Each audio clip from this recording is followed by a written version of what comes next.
బాబును చూడమని బంగారాజుకి చెప్తుంది అహల్య.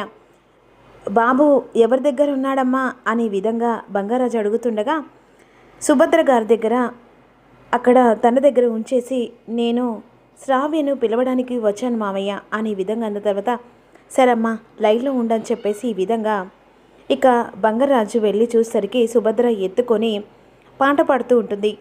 అమ్మా ఇక అమ్మగారు బాబుని ఎత్తుకొని ఉన్నారమ్మా. సరే మామయ్య నేను వస్తున్నానని చెప్పేసి వెంటనే గౌతమ్ ఇద్దరు కలిసి బయలుదేరుతారు. గుడి దగ్గర తను మనసులో కోరిక సంతోషంగా మొక్కుకొని బయలుదేరుతారు. ఈలోపు ఇక అదే సమయానికి తనకి భోజనం పెట్టాలని అంటే అర్జున్ ప్రసాద్కి భోజనం పెట్టాలి కదా అని చెప్పేసి బాబును ఎత్తుకొని ఉంటే కుదరదని అవంతిక తన రూమ్లో ఖాళీగా ఉందని బాబును తీసుకెళ్ళి అవంతికకు అప్పచెప్పాలనుకుంటుంది సుభద్ర. ఏం చేస్తున్నావు అవంతిక అని చెప్పేసి అన్న తర్వాత ఏం లేదమ్మా.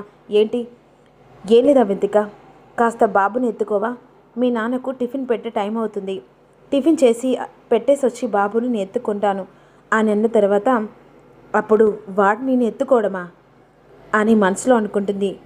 ఇక సరే ఇటివ్వని చెప్పేసి బాబుని ఎత్తుకొని బెడ్ మీద పడుకోబెడుతుంది. అదే సమయానికి అహల్య ఉన్ను గౌతమ్ ఇద్దరు కలిసి ఇంటికి వచ్చేస్తారు.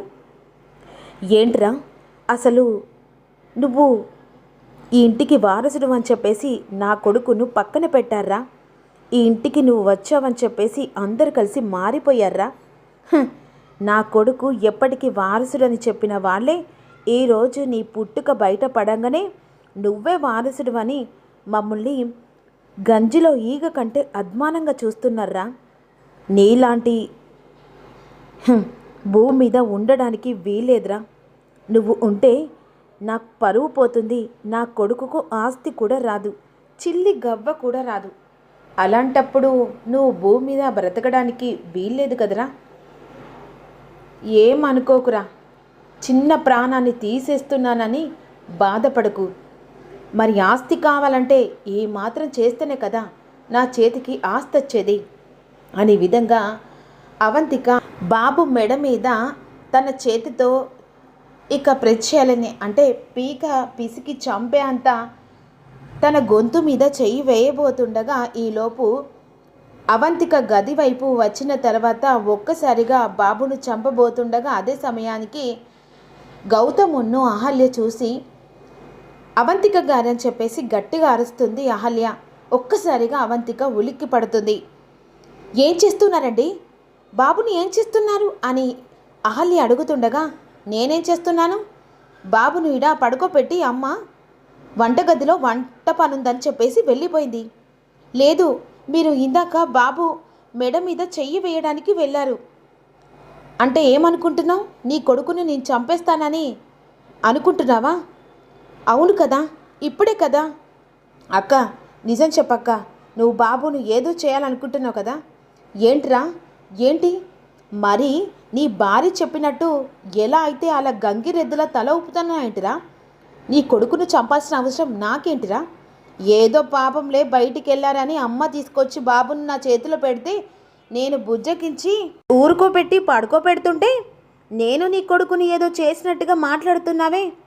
లేదు, మీరు నా కొడుకును ఏదో చేయాలనుకుంటున్నారు. ఇదిగో ఇంకొకసారి పిచ్చి పిచ్చి మాటలు మాట్లాడితే మర్యాదగా తక్కదు అని అవంతిక అంటుంది.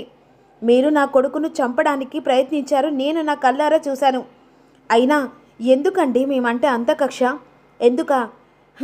ఈ ఆస్తికి అధికారానికి నా కొడుకు వారసునని చెప్పిన వాళ్ళు ఈరోజు నీ బిడ్డ వారసులని చెప్తూ ఉంటే మేము చేతిలో కట్టుకొని ఏం తెలియనట్టు ఊరుకోవాలా. ఈ ఇంటికి ఏకంగా నా కొడుకు వారసుడని చెప్పిన మా బామ్మ ఈరోజు నీ కొడుకు వారసుడంతే ఎలా ఊరుకోమంటావు. నిన్న కాక మొన్న ఇంట్లో అడుగుపెట్టి ఇప్పుడు ఏకంగా గద్దలా వచ్చి ఆస్తిని దొబ్బుకెళ్తుంటే చూస్తూ ఊరుకుంటానా. అంటే అలా అని చెప్పేసి ఒక చిన్న ప్రసిపానాన్ని తీయాలనుకుంటున్నావక్క. ఏంటిరా ఏంటి, పెళ్ళానికి వత్తాసు పలుకుతూ తెగ ఈ గింజుకుంటున్నారని పెళ్ళా మగలు. అక్క నోరు అదుపులో పెట్టి మాట్లాడు అని అంటుండగా ఈలోపు ఆ గొడవ విని అర్జున్ ప్రసాద్ భానుమతి అందరూ వస్తారు. ఏంటి ఏంటి గొడవ అని అహల్య అడుగుతుండగా ఏం లేదండి, ఇందాక బాబు అవంతిక గారి దగ్గర ఉన్నారని చెప్తే అవంతిక గారి గదిలోకి వచ్చేసరికి బాబు మెడ మీద చెయ్యి వేసి చంపే ప్రయత్నం చేస్తుంది. అది మేము కళ్ళారా చూసిన తర్వాత మాటకు అబద్ధం మాట చెప్తుంది. ఏంటి అవంతిక, అహల్య చెప్పేది నిజమా? ఏంటి తను చెప్తే మీరు నమ్మేస్తారా? అయినా దాని కొడుకు చంపితే నాకొచ్చిన లాభం ఏంటి? నిజం చెప్పు. ఇందాక నువ్వు అదే చేసావు కదక్క, ఎందుకు అబద్ధం ఆడుతున్నావు అని అంటుండగా, అబద్ధం ఆడడానికి నాకేం అవసరం రా? అయినా నేను ఆస్తి కోసం అని చెప్పేసి నువ్వు మాట ఇచ్చావు కదా, ఆ మాట ప్రకారమే ఈ ఆస్తి మొత్తం నా కొడుకు పేరిట రాస్తే నాకు అవసరం లేదు కదా. ఎవరిని చంపితే నాకేమొస్తుంది? లేదు, మీరు మనసులో ఏదో పగ పెట్టుకొని నా కొడుకును చంపే ప్రయత్నం కూడా చేస్తున్నారని అహల్య నిలదీస్తూ ఉంటుంది. ఏంటి ఎక్కువ మాట్లాడుతున్నావు అని అవంతిక మీద చేసరికి, ఇంకొకసారి నన్ను కొట్టినా భరిస్తాను కానీ నా కొడుకును ఏదైనా చేయాలనుకుంటే మెడలు పట్టుకొని బయటికి గెంటేస్తానేసరికి అందరూ షాకింగ్గా చూస్తూ ఉంటారు. చూసావా నానమ్మ, మీ ముంగటే ఈ అహల్య ఎంత రెచ్చిపోయి మాట్లాడుతుందో. ఇప్పుడే కొడుకుకు వారసత్వం వచ్చిందని చెప్పేసి ఎంత విర్రవీగి మాట్లాడుతుందో.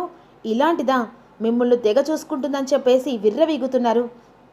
అయినా ఇలాంటిది ఎప్పటికైనా మిమ్మల్ని మోసం చేసి ఆస్తి మొత్తం తన కొడుకు పేరు మీద రాసుకొని ఇంట్లో నుంచి మీ అందరికీ నెత్తి మీద పంగనామాలు పెట్టి వెళ్ళిపోతుంది.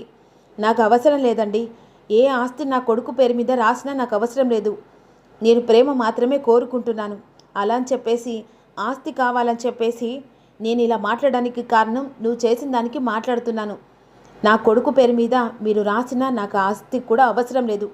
ఎందుకంటే నా కొడుకును నేను అంత పద్ధతిగా చక్కగా నా కాయ కష్టంతో బతికించుకొని ఇక నేను సంపాదించే దాంట్లో నా కొడుకు నేను తృప్తిపడతాను. కానీ ఒకరి ఆస్తి మీద అధికారం ఆధిపత్యం చెల్లించాలని చెప్పేసి నేను అనుకోవట్లేదు.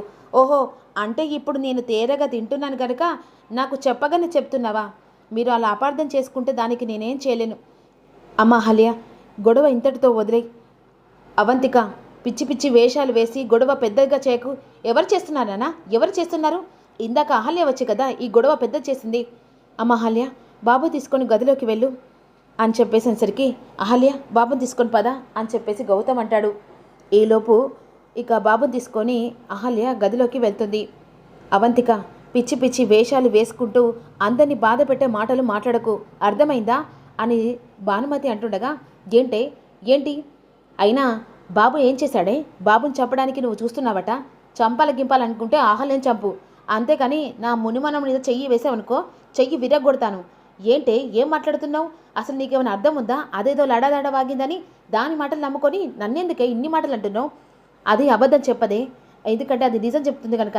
ఇంకొకసారి నా మునిమనం మీద చెయ్యి వేసావనుకో, అది మెడలు పట్టుకొని బయటికి గెంటడు కాదు, నేను మెడలు పట్టుకొని మీ కుటుంబాన్ని మొత్తం బయటికి గెంటేస్తాను అని విధంగా భానుమతి అవంతికకు వార్నింగ్ ఇస్తుంది. చెప్తాను, మీ అందరి సంగతి అందరి సంగతి చెప్తాను, నాకు టైం వస్తుంది కదా అని అవంతిక ఈ విధంగా అనుకుంటూ ఉంటుంది.